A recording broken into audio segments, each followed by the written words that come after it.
हरि ओम। श्री शिवाय नमस्तुभ्यम। ओम नमः शिवाय। ओम नमः शिवाय। अंकल जी, आपका बहुत बहुत स्वागत है हमारे यूट्यूब चैनल में। जैसे कि प्रदीप मिश्रा जी का पूरा जीवन आपके आंखों के सामने ही बीता, पूरे जीवन का अनुसरण आपके सामने हुआ, तो कई सारे ऐसे लोग हैं जो आज उनको पूछते हैं। हाँ, पूरी दुनिया आज प्रदीप जी मिश्रा को पूछती है। तो आप बता पाएंगे कि उनका जीवन कैसा रहा, शुरुआती जीवन कैसा रहा? शुरुआती जीवन में तो साहब ये बचपन में तो बालक के रूप में पढ़े लिखे। अच्छा अच्छा। उसके पढ़ाई बाद लिखाई उनकी यहीं हुई कि सीहोर उन्हें कहीं और बाहर जाकर? नहीं, सीहोर में ही हुई। सीहोर में पढ़ाई थी? सीहोर में ही पढ़ाई लिखाई हुई। शुरुआत में फिर बच्चों को पढ़ाया उनने। अच्छा। प्रदीप जी मिश्रा के कितने बच्चे हैं टोटल? अभी वर्तमान में तो मेरे ख्याल 2 बालक होंगे। 2 बालक मेरे को जानकारी हाँ, नहीं 2 ही बालक है, बिल्कुल सही है। और जैसे कि जीवन यापन करने के लिए ऐसा भी मैंने सुना है कि बहुत गरीबी में जीवन बीता। हाँ, गरीबी में, बिल्कुल गरीबी में। अच्छा। यहाँ किराने का सामान अपनी दुकान से जाता होगा पहले शुरुआत? नहीं, किराने का हमारे पास किराने का सामान नहीं है। अच्छा। हमारे पास तो बच्चों के गोली बिस्कुट वगैरह है, डिस्पोजल वगैरह का काम था अपना। तो प्रदीप जी मिश्रा का जो शुरुआती जीवन रहा, जैसे उनके पिताजी क्या करते थे? उनके पिताजी के पिताजी क्या करते थे? उनके पिताजी के पिता यानी प्रदीप जी मिश्रा के दादाजी। हाँ, दादाजी की होटल थी जी। दादाजी 3 भाई थे। अच्छा। मन्नूलाल जी, शंकर लाल जी। हाँ। और एक का क्या नाम था? 3 भाई थे वो। 3 भाई थे वो। हाँ।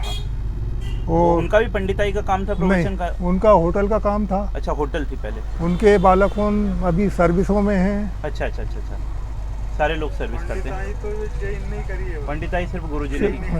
अच्छा। उसके बाद इनके पिताजी का कैसा क्या रहा जीवन? इनके पिताजी पहले चने फूली वगैरह का, पिंड खजूर वगैरह का ठेला लगाते थे। अरे ठेले रेडी से स्टार्ट किया जी? स्टार्टिंग की गरीबाई देखी इनने, बहुत गरीबाई देखी। अच्छा।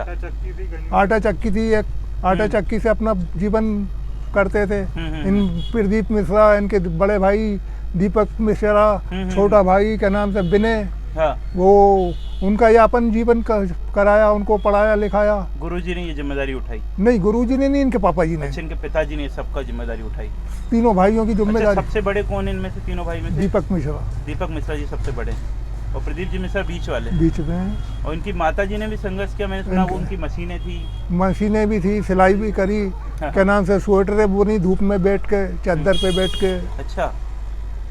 इनका जीवन बहुत ही कठिन रहा। प्रवचन शुरू कब से हुआ? और पहले इनके प्रोग्राम में ज्यादा लोग नहीं आते होंगे? पहले लोग तो इनने सबसे पहले तो एक जैन मंदिर के सामने अग्रवाल की धर्मशाला है? नहीं, घर था। अच्छा, छोटा सा घर था। एक ब्राह्मण भाई ने इनको वो पुस्तक दी थी, भागवत जी।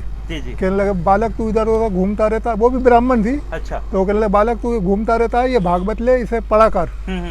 फिर उनके दिमाग में आई तो उनने सामने एक किशनलाल जी अग्रवाल गटुआ नाम के थे, उनके घर में एक कमरे में जैसे आप और हम बैठे वैसे बैठ के 4 जनों के बीच में भागवत करी। अधिक मास की सबसे पहले कथा प्रारंभ करी। ठीक है। उसके बाद दूसरे मर्तबा वहाँ से कथा समाप्त करने के बाद में हमारे यहाँ गोपी किशन जी चंडक जी का परिवार है, उनके घर में जाके कथा करी। 2-4 लोग और बढ़े। उसके बाद फिर भगवान ने थोड़ा हाथ पकड़ा, उनका भी सहयोग मिला, उनको भी उनका सहयोग मिला, उससे बढ़ते गए।